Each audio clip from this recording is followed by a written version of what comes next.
Welcome to the deep dive. Oh, this is going to be a good one. Yeah, today we're going to be exploring A really a fascinating. really fascinating intersection: ufology, religion, and spirituality. I love it. We're going to be drawing on Anton Kabaroski's book, Aliens Are Angels, Demons, Spirits, and Spiritual Guides. Okay. So alongside that, we have some scientific studies, historical perspectives, and even some cultural beliefs to unpack. Okay. So are we looking at, extraterrestrial encounters? Right. Or misinterpreting spiritual phenomena? Mm-hmm. Could ancient myths hold clues to modern UFO sightings? Interesting. Is our search for extraterrestrial intelligence also a search for something more spiritual? Yeah. Let's dive in. What I find so fascinating about this deep dive is that we're not just asking, do aliens exist? Right. But rather, what if our understanding of reality needs a complete overhaul? Yeah. Yeah. Kabaroski's central argument is certainly a bold one. Yeah. He suggests that aliens, angels, demons, and spirit guides are all intertwined. Right. Possibly even different facets of the same phenomena. And he doesn't stop there. Oh. He makes a rather intriguing connection. Okay. France and Brazil, both hotspots for UFO sightings, Yeah. also have significant occult activity. Okay. Now, Interesting. correlation doesn't equal causation, of course. Right, but it does make you wonder It does. if there's something more to it. Yeah, Is there, a Yeah. particular type of occult practice that might somehow attract or generate these experiences? Or could it be tied to specific, cultural beliefs or practices that make people in those regions more likely to interpret unusual events through a spiritual lens? That's a good point. Right. A question worth exploring. Yeah. He also delves into the concept of fallen angels, Okay. proposing that they introduced magic to the world, shaped our mythology, and might even be the entities behind what we perceive as UFOs. It's almost as if he's suggesting that ancient myths about gods descending from the heavens could be reinterpretations of encounters with something otherworldly. It's like those Marian apparitions reported by some Catholics. Right. Could those be something else entirely? Exactly. Like echoes of Ancient figures like Isis or Ishtar, but viewed through a different cultural lens. Precisely. Right. But Kabaroski doesn't shy away from the darker side of this either, does he? No, he certainly doesn't. No. He delves into alien abductions, Okay. suggesting they could be linked to demonic influences. Now, when you say demonic influences, what exactly are we talking about here? Well, he ties this back to the Nephilim, Okay. those figures from the Bible described as offspring of fallen angels and human women. Right. He suggests that their disembodied spirits could be the source of what we perceive as demonic activity. Okay. You see. And he takes it a step further. Right. He suggests that aliens might be manipulating human genetics. Right. But not for scientific advancement. He postulates that it could be a way to create chaos and distance humanity from God. Exactly. Yeah. It's not about scientific curiosity. It's about a spiritual battle. Okay. He paints a picture of aliens using advanced technology, maybe even psychic abilities, to deceive us. Oh, wow. Presenting themselves as benevolent Mm-hmm. while promoting a belief system that excludes God. Okay, so we've got Kabaroski's perspective, which is undeniably intriguing, It is. if a bit unsettling. Yeah. But what do other sources say about this fusion of aliens and spirituality? Well, let's consider Emanuel Swedenborg, Okay. the 18th century mystic. Okay. His writings offer a completely different viewpoint. Oh, okay. He claimed to have encountered spirits from across the universe Oh, interesting. and suggested that aliens are simply beings like us residing on different planets. That's a far less dramatic take than Kabaroski's. Yeah. Didn't Swedenborg write volumes about his spiritual journeys? He did. Yeah, I'm curious about the specifics of those encounters. Yeah. Did he describe their appearance, their culture, Right. their technology? Mm-hmm. What made him so certain they weren't spiritual beings, but rather extraterrestrial? That's an excellent question. Yeah. His work is incredibly detailed Okay. and might offer some compelling insights into how he differentiated between these beings. Okay. Interesting. And then there's the Theosophical Society, Okay. which also embraced the idea of advanced civilizations on other planets, particularly Venus. Okay. Their perspective, however, was heavily influenced by Eastern mysticism and the idea of spiritual evolution. Okay, so we've got ancient myths, religious interpretations, and mystical experiences. Yeah. But where does science fit into all of this? Is there any scientific basis for these ideas? That's where, Or are we firmly in the realm of speculation? that's where things get really interesting. Some researchers are starting to incorporate spirituality Okay. into the search for extraterrestrial intelligence. SETI. Wait, really? Yeah. How does that even work? I mean, how do you It's a blend something as objective as science with something as subjective as spirituality in the search for alien life? It's a fascinating new approach. Okay. Scientists like Dr. Hugh Ross Okay. and sociologist Elaine Howard Eglund Okay. are working to bridge the gap between science and religion in innovative ways. Hmm. They're developing what they call spiritual biomarkers Okay. to identify signs of potentially spiritual civilizations in the universe. Spiritual biomarkers. Yeah. Can you elaborate on that? Yeah. What exactly are these biomarkers and how are scientists hoping to detect them across the vast distances of space? Sure. It sounds like something straight out of science fiction. It does, doesn't it? Yeah. But the idea is that a sufficiently advanced civilization might leave behind evidence of their spiritual development Okay. in ways we can detect. This could be through their technology, their art, Okay. or even how they've shaped their environment. Interesting. For example, if a civilization has learned to harness energy in a way that suggests a deep understanding of consciousness or interconnectedness, Yeah. that could be a spiritual biomarker. So it's not just about finding radio signals or Dyson spheres. Right. It's about looking for evidence of a civilization that's evolved beyond a purely technological understanding of the universe. Precisely. Mm. And then there's the mind-bending concept of the new sphere. Okay. It's the idea of a sphere of reason encompassing all human thought and consciousness, Okay. which some scientists believe could be used to detect extraterrestrial civilizations with similar capabilities. So while traditional SETI listens for radio waves, this approach asks, what if advanced civilizations communicate through consciousness or have evolved beyond technology as we know it? Exactly. It's a pretty radical shift in perspective. It is. Instead of searching for alien life, we're searching for alien souls. Exactly. Wow, that's And that raises a crucial question. yeah. If we encountered a civilization far more spiritually advanced than us, what would that mean for humanity? Yeah. How would it impact our understanding of ourselves, our place in the universe, Right. and our own spiritual development? That's a lot to ponder. It is. But we can't discuss all of this without at least touching upon the multiverse, can we? That's true. If we're gonna question the very nature of reality, Right. we have to consider the possibility of parallel universes Yeah. with different laws of physics, different origins, Yeah. maybe even different types of consciousness. Absolutely. Okay. And that leads us to another intriguing aspect of Kabaroski's argument. Okay. He suggests that aliens might exist in other universes Okay.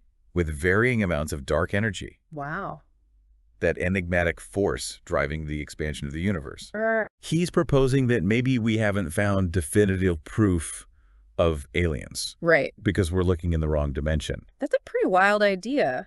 It is. But does it hold any water scientifically? It's definitely speculative. Okay. However, it does tie into some paradoxes in quantum mechanics Okay. that scientists are still grappling with, like Schrodinger's cat or Wigner's friend. Right. These thought experiments suggest that reality might be far more fluid and interconnected Yeah. than we can currently perceive. Hmm. Perhaps there are other universes out there where the laws of physics allow for different forms of life, different types of consciousness, Right. and maybe even different ways of interacting with the spiritual realm. Okay. I'm going to need a moment to process all of that. Yeah, it's a lot. We've gone from UFO sightings to fallen angels to the new sphere to the multiverse, all in about 20 minutes. It's a lot to take in. It's a lot to take in, yeah. For sure. But before we lose ourselves completely in the metaphysical weeds, let's bring it back down to earth, so to speak. Sure. We touched on alien abductions earlier, Yeah. but I'd love to delve deeper into that. Absolutely. Yeah. It's a topic that sparks intense debate and conflicting interpretations. Right. We have the experiencers, Right. individuals who claim to have been abducted, Yeah. often recounting vivid and emotionally charged details. Yeah, and they tap into some primal fears, don't they? They do. The idea of being taken against your will, Right. subjected to unknown procedures. Yeah. It's a classic horror movie trope, Mm-hmm. but for those who believe they've experienced it, it's anything but fictional. Right. Yeah. On the other side, we have the skeptics. Right. They offer alternative explanations. Okay. Like sleep paralysis, false memories, Okay. even psychological conditions. Right. They point out the lack of concrete physical evidence to support abduction claims. Right. No recovered spaceships. Yeah. No analyzed alien artifacts. So how do we reconcile these two seemingly opposing viewpoints? That's a good question. Do we believe the experiencers? Yeah. Or the skeptics? Right. Or is there a middle ground where both perspectives can coexist? That's the million-dollar question. Yeah. And there's no easy answer. Right. The key is to approach the topic with an open but critical mind. Right. We need to consider all evidence, Yeah. weigh the different perspectives, Right. and ultimately come to our own conclusions. And that's the beauty of the deep dive. It is. We're not here to tell you what to believe. Right. We're here to present the information, the theories, the controversies, and let you, the listener, decide what resonates with you. Exactly. Yeah. It's about sparking curiosity, encouraging critical thinking, Right. and challenging assumptions about the universe and our place within it. Exactly. And with that in mind, let's shift gears Yeah. and explore how the concept of alien abduction itself has evolved. Okay.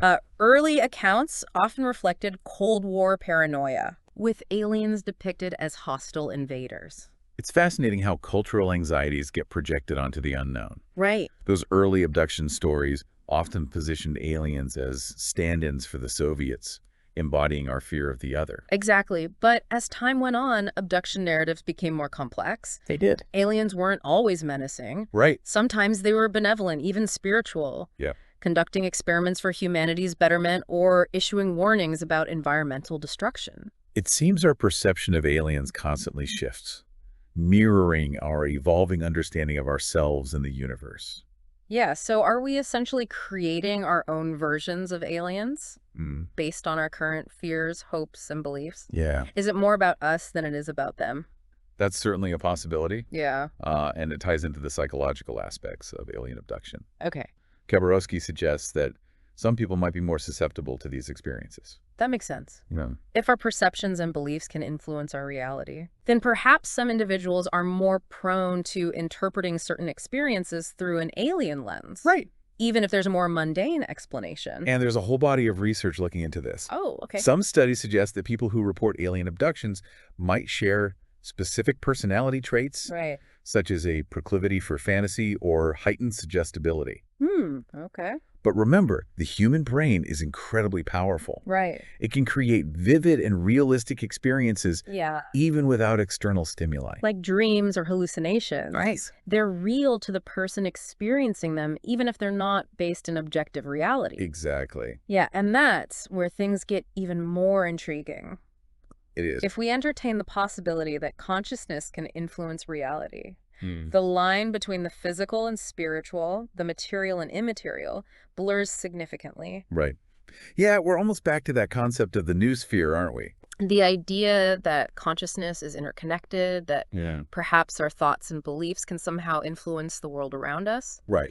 But before we get too lost in the metaphysical weeds, let's circle back to the search for extraterrestrial life. Okay. We've got the traditional SETI approach, listening for radio signals. Right. But we also discussed this new, expansive approach, Yeah. looking for signs of spiritual civilizations. Right. Yeah. And that brings us to the Drake equation. Okay. The famous formula used to estimate the number of communicative civilizations in our galaxy. Ah, yes, the Drake equation. Yeah. It's all about probabilities. It is. Number of stars, Uh-huh. fraction with planets, fraction of those planets that are habitable, and so on. Except. But it doesn't account for spiritual civilizations, does it? That's right. Yeah. The original Drake equation focuses purely on technological advancement. Okay. But what if, Yeah. as some researchers suggest, we need to add a spiritual factor to the equation? A spiritual factor. Yeah. I'm intrigued. Tell me more about this. Well, imagine a civilization so advanced, so evolved, that they've transcended physical technology. Okay. Their communication might be telepathic. Oh. Or based on a consciousness-based connection that we can't even perceive. We're back to those mind-blowing ideas about the newest sphere. We are. Yeah, instead of searching for signals, we're looking for signatures of consciousness itself. Precisely. Which raises some fascinating questions. It does. About what we might find if we make contact with such a civilization. Exactly. Would we even recognize them as intelligent? Right. Could we communicate? These are some big questions. They're big questions that makes you wonder if we are being observed by a super advanced spiritual civilization. Yeah. What do they think of us? Right. Would they even see us as intelligent? That's a thought-provoking question. Yeah. And it leads us to the Kardashev scale. Okay. A way of classifying civilizations based on their energy consumption. Ah, the Kardashev scale. Yeah. Didn't they use that in Star Trek? They did. It's a popular concept in science fiction. Yeah. But it's rooted in real science. Okay. A Type I civilization can harness all the energy on its planet. Okay. A Type II can harness the energy of its entire star system. Okay. And a Type III, well, yeah, a Type III can control the energy of an entire galaxy. Wow. That's It's next level stuff. Yeah, that's next level stuff. Yeah. Where do humans fall on this scale? We're not even Type I yet. Really? We're somewhere around 0.7. Wow. Still figuring out how to sustainably harness our planet's resources. So if we ever do encounter a Type 2 or Type 3 civilization, Right. they're going to be way beyond us in terms of technology, maybe even spirituality. Right, likely. Right, which begs the question, Yeah. if they're out there, why haven't we heard from them? Exactly. Why haven't they made contact? That's the Fermi paradox. Okay. If the universe is so vast and ancient, Right. and conditions for life seemingly so common, Right. statistically, there should be plenty of other civilizations out there. Yeah. So where are they? That's a great question. It is? It's one that has haunted astronomers and philosophers for decades. It has. Are they hiding? Observing us from afar? Maybe. Or maybe, just maybe, Yeah. they don't exist. It's certainly a possibility. Yeah. There are plenty of theories, of course. Right. Maybe they've transcended physical form and exist in a realm we can't perceive. Okay. Or maybe they're simply not out there. That's a lonely thought. It is. But I guess it's something we have to consider. Yeah. If we are truly alone, Right. at least in this corner of the cosmos. Yeah. What does that mean for us? Right. Does it diminish the wonder and mystery of the universe? Not at all. Really? That simply means we have an even greater responsibility to explore, discover, and push the boundaries of our understanding. Okay. It means that the search for knowledge, for meaning, is all the more important. Right. And it raises the stakes for our own spiritual evolution. Yeah. If we are the only sentient beings in this vast universe, then we have a unique role to play, a unique responsibility to uphold. That's a profound thought. It is. It's a bit overwhelming, to be honest. Yeah, it's a lot. But it also makes me even more curious to explore what Kabaroski has to say about the origins of the Earth. Yeah. He delves into various creation myths, right? He does. Yeah. And it's fascinating to see how different cultures have explained the existence of our planet and the universe. Yeah. From the primordial chaos of Greek mythology to the cosmic egg of Hindu tradition. Right. These stories reflect humanity's enduring fascination with our origins. So is Kabaroski suggesting that these myths might be based on actual encounters with extraterrestrial beings? Is he buying into the ancient astronaut theory? He doesn't explicitly say so, but he suggests we shouldn't dismiss these ancient stories as mere fantasy. They often contain elements that resonate with modern UFO accounts. Gods descending from the heavens, strange lights in the sky, even tales of interbreeding between humans and divine beings. It's almost as if those ancient myths are pre-echoing some of the themes we're exploring today. That's a fascinating idea. It is. The concept of aliens influencing human evolution or even creating us. Yeah. It's all there in those old stories. It makes you wonder if there's some kernel of truth buried beneath the layers of mythology and allegory. It certainly does. Yeah. And it brings us to the concept of the ancient astronaut theory. Okay. Which was popularized by Erich von Däniken in his book, Chariots of the Gods. Oh, yes, I've heard of that book. Yeah. It's all about how ancient civilizations were visited by aliens, right? That's right. He argued that many achievements of ancient cultures, Yeah. like the pyramids of Egypt or the Nazca lines of Peru, can be attributed to extraterrestrial intervention. That's right. Yeah. He saw these ancient monuments as evidence of advanced technology Right. that humans couldn't have possessed at the time. Yeah, it's a controversial theory, to say the least. It is. Most mainstream archaeologists and historians dismiss it. They do. But it has definitely captured the imaginations of a lot of people. It has. Yeah. And while I wouldn't say Kabaroski outright endorses the ancient astronaut theory, he seems open to the possibility that extraterrestrials may have played a role in human history. Okay. He suggests that some stories in ancient texts, especially those about gods interacting with humans, could be reinterpretations of encounters with beings from other worlds. It's like we're blurring the lines between mythology, religion, and science fiction. We are. But what about the scientific evidence? Yeah. Is there anything concrete to support the idea that aliens visited Earth in the past? That's where things get tricky. As we discussed earlier, there's no definitive proof of alien visitation, past or present. Right. However, there are some intriguing archaeological anomalies that have yet to be fully explained. Like what? Give me some examples. Well, there are those strange metal spheres found in South Africa. Okay. Estimated to be billions of years old. Billions of years old. Exactly. That predates human existence. Exactly. Their origin and purpose remain a mystery. Okay.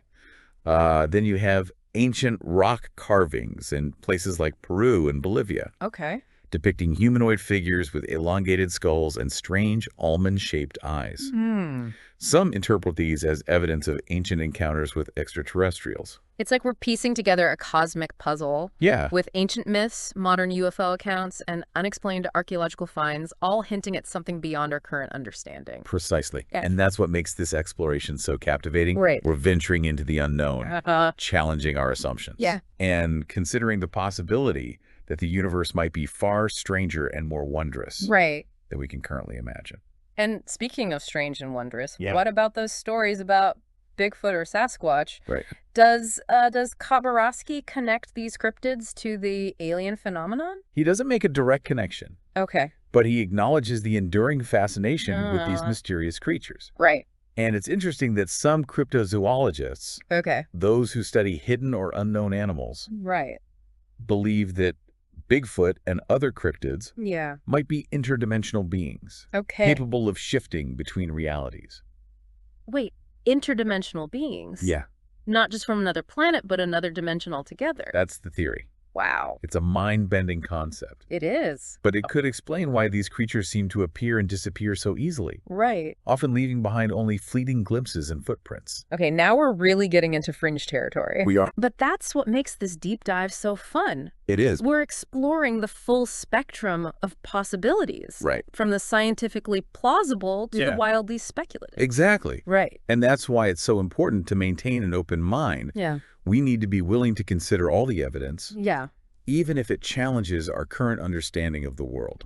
So let's recap for a moment. Okay. We've covered alien abductions, spirit guides, ancient astronauts, Bigfoot, the noosphere, the multiverse.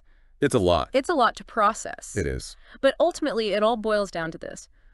What is the nature of reality? Right. Are we limited to what we can perceive with our five senses? Yeah. Or is there something more out there? Right. Something beyond our current comprehension? Those are the big questions, aren't they? They are. And I don't think they're easy answers. There aren't. But that's the beauty of it all. It is. The universe is a mystery. Yeah. And we're just beginning to scratch the surface of its secrets. Right. And as we continue to explore, to question, to push the boundaries of our understanding, who knows what we might discover? The possibilities are truly endless. They are. And on that note, okay, we'll take a quick break. All right. When we come back, we'll delve into the philosophical and spiritual implications of all this. Okay. What does it mean for our understanding of humanity? Yeah. Our place in the cosmos, and maybe even the existence of God. Stay with us.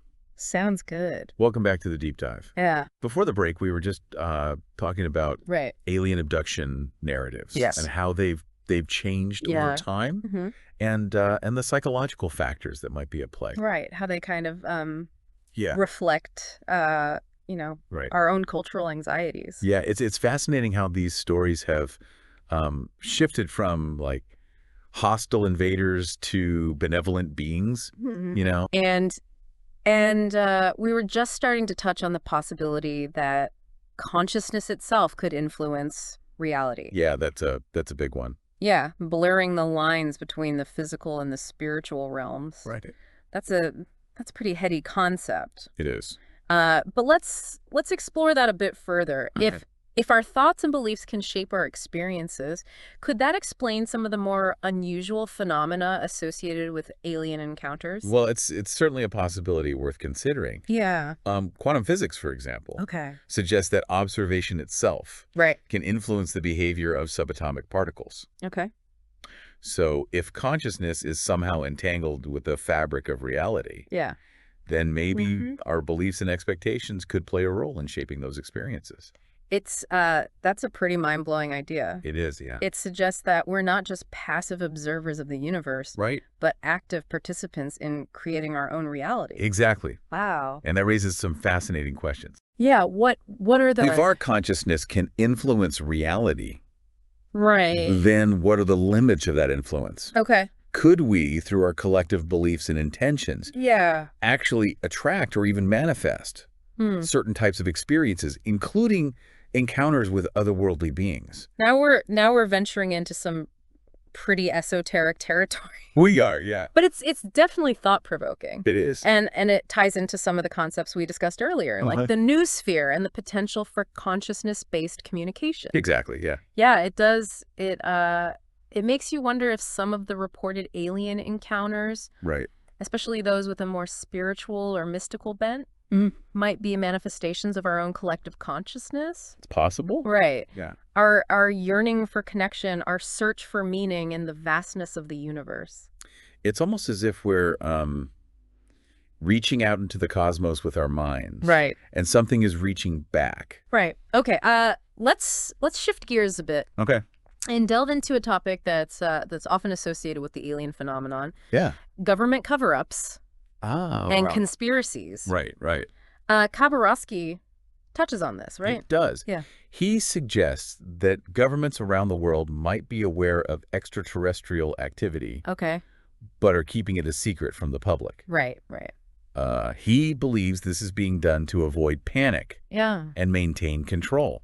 That's a common theme in ufology. It is. The idea of a shadowy cabal controlling information and suppressing evidence. Yeah, but is there any truth to it? Yeah. Or is it just paranoia and speculation? It's difficult to say for certain. Yeah. There have been numerous reports of government documents related to UFOs being leaked or declassified over the years. Yeah. Some of these documents do suggest that certain agencies have taken a serious interest in the phenomenon. Right. However, whether this constitutes proof of a cover-up is still debated. It is, yeah. I mean, it's important to distinguish between, legitimate government interest and a deliberate attempt to suppress information. Right, exactly. It's possible that that governments are simply trying to understand a complex and potentially sensitive issue without, sparking public alarm. Right. Which is understandable. I agree. And it's worth noting that even if there is some level of government involvement, it doesn't necessarily mean they have all the answers. Right. They might be just as puzzled by the phenomenon as the rest of us. That's a good point. They might be grappling with the same questions we are. Exactly. What are these objects? Where do they come from? Right. What are their intentions? And how should we respond? Exactly. And in the absence of clear answers, it's easy for speculation and conspiracy theories to flourish. Right. Okay, let's move away from the realm of government secrecy. Okay. And delve into something a bit more tangible, physical evidence. Okay. What about those alleged crash retrievals, like the famous Roswell incident? Is there any credible evidence to support these claims? Well, Roswell is a prime example of how a single event can become shrouded in mystery and controversy. Exactly. There are countless eyewitness accounts, conflicting reports, and alleged government cover-ups surrounding that incident. Yeah. But after decades of investigation, there's still no definitive proof that it involved an extraterrestrial craft. And that's the challenge with a lot of the the physical evidence It is presented in ufology, right? Yeah. It's often anecdotal, circumstantial, or easily debunked. Right. Photographic evidence can be faked or misidentified. Exactly. Metal fragments can turn out to be terrestrial in origin, and eyewitness accounts, while compelling, can be unreliable, especially when dealing with events that are often strange and fleeting. It's true, yeah. So are we saying that there's no physical evidence to support the existence of extraterrestrial visitation? I wouldn't go that far. Okay. It's more a matter of the evidence being inconclusive or open to interpretation. Right, so there's stuff out there. There is. It's just, it doesn't definitively prove anything. Exactly. Right. There are definitely some intriguing cases out there. Right. Like those metal spheres you mentioned earlier. Right. That defy easy explanation. Right. But extraordinary claims require extraordinary evidence. Yeah. And so far, the physical evidence presented has fallen short of that standard. That makes sense. It's like the scientific method. It is. You need repeatable, verifiable evidence to support a hypothesis. Exactly. And when it comes to UFOs, that kind of evidence has been notoriously elusive. That's true. But that doesn't mean we should stop looking, right? No, not at all. New discoveries are being made all the time. Right. Maybe one day we'll find that smoking gun, Yeah. that piece of irrefutable evidence that proves we're not alone. Absolutely. And as technology advances, who knows what we might find? Yeah. We might develop new methods of detection, new ways of analyzing data that could reveal the truth about UFOs and other unexplained phenomena. That's a hopeful thought. It is, yeah. And it brings us back to the bigger picture. Okay. Whether or not we find definitive proof of extraterrestrial life, the exploration itself is incredibly valuable. I agree. It challenges our assumptions, expands our horizons, and forces us to confront the mysteries of the universe and our place within it. I couldn't agree more. Yeah. The search for knowledge is an end in itself. Right. It's about pushing the boundaries of our understanding, questioning the status quo, and embracing the unknown. And who knows, maybe that journey of discovery will lead us to something even more profound than the discovery of extraterrestrial life. That's a great point. Yeah. Maybe the real discovery is not about finding aliens, but about finding ourselves. Exactly. About understanding our own potential, our own connection to the universe, and our own responsibility to this planet and to each other. It's a beautiful thought. It is, and it ties into the spiritual dimension. It does. This whole conversation. Yeah. Whether or not we believe in aliens, angels, or otherworldly beings, the exploration of these ideas can lead us to a deeper understanding of ourselves and our place in the cosmos. It can. It can inspire awe, wonder, and a sense of connection to something larger than ourselves. And maybe that's what it's all about.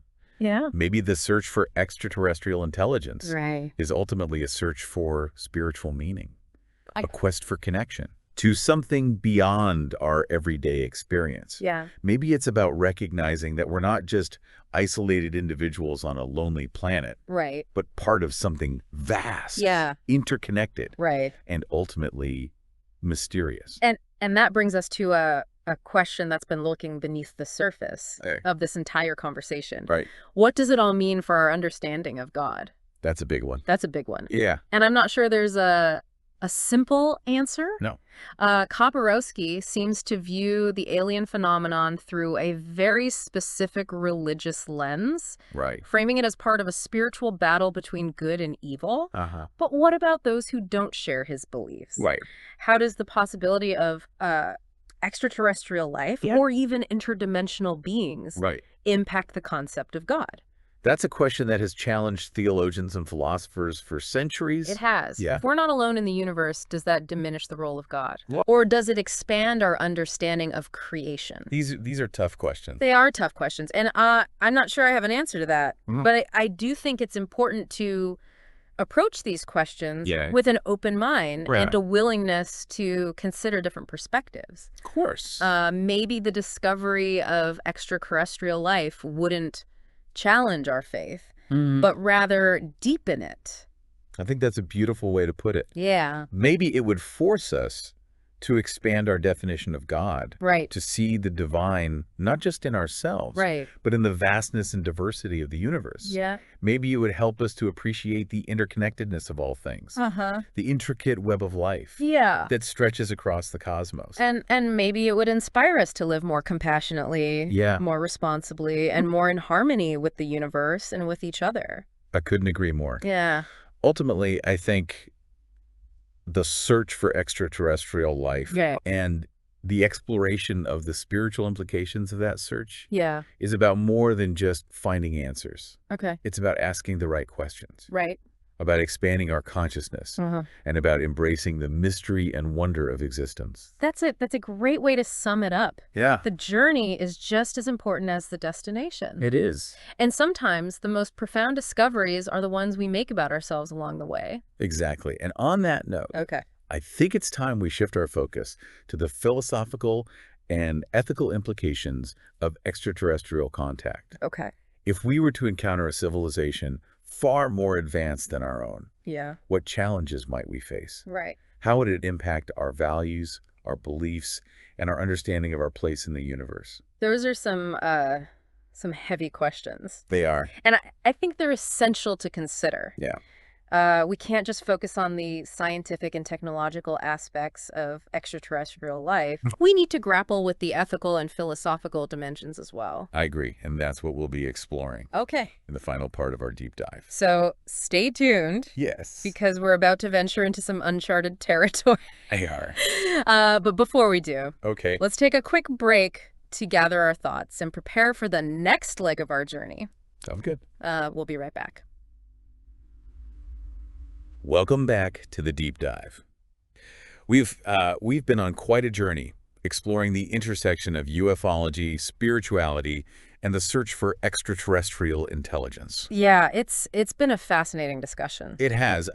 Now let's tackle the philosophical and ethical challenges that might arise if we were to encounter a civilization far more advanced than our own. Yeah, it's an area ripe with questions. It is. You know, if we made contact, especially with a civilization significantly ahead of us, how would it impact our values, our beliefs, and our understanding of humanity's place in the universe? Yeah, Kabaroski seems to view this through a spiritual lens, suggesting a potential clash of ideologies or even a spiritual battle. Right. But I'm curious about your perspective. How might contact challenge our existing philosophical frameworks, regardless of religious beliefs? Well, I think one of the biggest challenges might be to our sense of anthropocentrism. Okay. The idea that humans are the center of the universe. Right, right. Contact with an advanced extraterrestrial civilization would undeniably force us to reconsider our place in the grand scheme of things. Yeah, it'd be a humbling experience, to say the least. It would. We might realize we're not the pinnacle of intelligence or evolution, but just one species among countless others, perhaps not even particularly advanced. And that could really shake the foundations of many philosophical systems that place humans at the top of the hierarchy. Right. It might also challenge our understanding of morality and ethics. It might. How so? Would their morality be completely alien to us? It's certainly possible. Their ethical framework could be based on principles we can't even fathom. Okay. Shaped by their unique evolutionary history, environmental pressures, and perhaps even a different understanding of consciousness itself. So attempting to communicate, to establish common ground could be incredibly difficult. It could be, yeah. We might not even recognize their concept of right and wrong. Right. Or they might see our values as primitive or even barbaric. That's a real possibility. It is. And it raises questions about how we would interact, how we would establish trust and understanding. It does. Could we coexist peacefully with a civilization that operates under a vastly different ethical code? It's a question that science fiction has explored for decades. Right. Often with cautionary tales. Yeah. But let's not get too dystopian. Okay. What about the potential benefits of such an encounter? Yeah. Could an advanced civilization help us solve some of humanity's biggest challenges? That's a common hope, that a more advanced civilization might share their knowledge and technology. Right, like climate change, poverty, disease. Yeah, helping us overcome our self-inflicted wounds. It's tempting to imagine them as benevolent mentors, guiding us to a brighter future. Yeah. But it's also important to be realistic. It is. They might not be interested in solving our problems. Right. Or their solutions. Or their solutions might come with strings attached. Exactly. Potentially leading to dependence or even exploitation. Yeah, it's crucial to remember that even an advanced civilization would have its own motivations. Right. Its own priorities. Right. Their goals might not align with ours. And that brings us to the ethical considerations. Yes. If we were to make contact, Right. how would we ensure that that interaction was conducted ethically and responsibly? How would we protect our own interest while respecting their autonomy and culture? That's a question that requires careful thought and planning. It does. Yeah, we would need to develop protocols for contact. Communication and exchange. Yeah. Ensuring that we don't repeat the mistakes of our own history when it comes to encountering different cultures. We've certainly learned some hard lessons about colonialism, exploitation, and cultural insensitivity. Yeah. Those mistakes can't be repeated on a cosmic scale. Absolutely. And that brings us back to the spiritual dimension of this conversation. Earlier, we were discussing the possibility that the search for extraterrestrial intelligence might be, at its core, a search for spiritual meaning. Right. Yeah. Do you think contact with an advanced civilization could have profound spiritual implications for humanity? I think it could. Yeah. Such an encounter would really challenge our understanding of ourselves, our place in the universe, and perhaps even the nature of consciousness itself. Yeah. It might force us to confront questions about the existence of a higher power, the meaning of life, and the interconnectedness of all things. Yeah, it could be a catalyst for a global spiritual awakening, couldn't it? It could, yeah.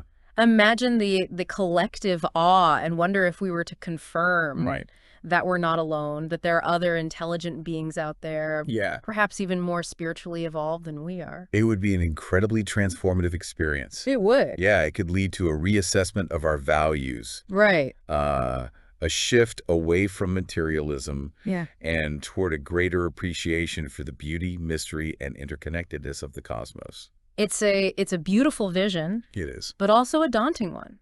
Yeah, it is. Such a profound shift in consciousness wouldn't be without its challenges. It wouldn't. You know, there would likely be resistance, fear, and confusion. Undoubtedly, but I think it's a challenge worth embracing. Yeah. The possibility of extraterrestrial contact, with all its implications, could be the catalyst humanity needs to evolve to the next level of consciousness. To move beyond our current limitations and embrace a more expansive, interconnected, and ultimately more spiritual understanding of ourselves and the universe. That's a thought-provoking way to end our deep dive.